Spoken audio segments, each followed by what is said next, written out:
Hallo julle.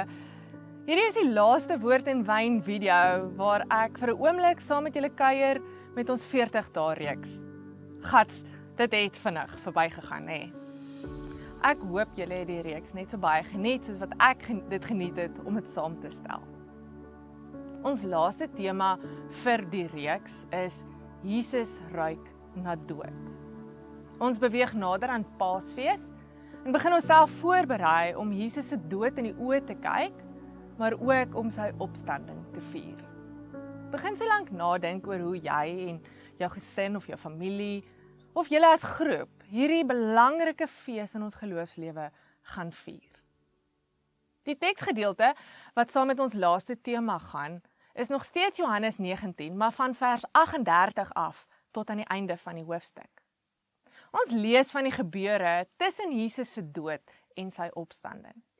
Ons lees van twee manne wat alles in die stryd gewerp het om vir Jesus begrawe te kry. In ons luister dieper afdeling is daar 'n vraag wat juis oor hierdie twee manne handel. Spesifiek dan ook oor Nikodemus wat 'n oormaat mirre en alwyn saamgevat het om Jesus se liggaam mee te balsem. Hoekom sou hy so oormaat mirre en alwyn saamgevat het? Een verduideliking was dat daar nie tyd was om Jesus se lijk behoorlik te balsem voordat die Sabbat sou aanbreek nie. En hulle het dalk nie geweet hoe lank dit sou neem voor hulle weer by Jesus se lijk kon uitkom nie. Onthou, hulle het nie besef hy gaan weer lewend word nie.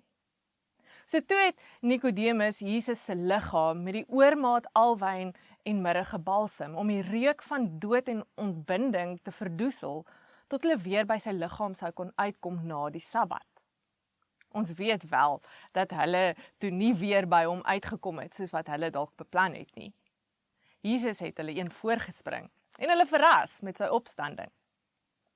'n Ander vraag in die luister dieper afdeling vra: hoekom dink julle het Josef vir Jesus se liggaam in 'n nuwe graf neergelê in plaas van 'n familiegraf soos wat dit die gebruik van daardie tyd was? Die simboliek van 'n nuwe graf kan verband hou met die herdefiniëring van 'n klomp dinge wat deur Christus se opstanding gebring is. As Jesus vanuit een spesifieke familie se graf sou opstaan, was die gevaar dat die een familie Jesus se opstanding vir hulle self kon toeëien en daarop roem. Dit sou Christus se opstanding eksklusief hou, dat dit net vir 'n sekere groep mense waarde kon hê.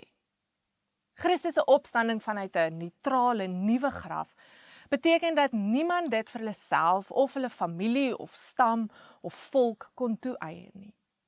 Dis slegs die werk van God. Niemand anders nie. Christus se opstanding bring lewe vir almal, ongeag wat jou volksgeskiedenis of jou familieverbintenis is. Onthou om by die wandel saam gedeelte terug te kyk oor die afgelope paar weke se saamreis.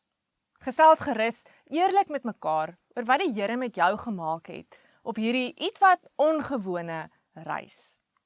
En dan wil ek vir jou dankie sê dat jy uitgehou het en ons sien uit daarna om te hoor wat die Here alles met julle op hierdie reis gedoen het. Gee gerus vir ons terugvoer. Dan ook net 'n paar vinnige dankies aan die mense wat saamgewerk het om hierdie reeks op die been te kry en uit te rol. Dominee Christie, wat saam met my, met Pierre Du Plessis gesels en verfilm het, en ook aan Dominee Johan vir al die video's se editing. En laastens, 'n groot dankie aan Karlin Wenzel, wat vir ons die groepsmateriaal mooi uiteengesit het en mooi gemaak het, en al die icons ontwerp het wat julle gebruik het. Tot ons mekaar weer sien. Seën vir julle.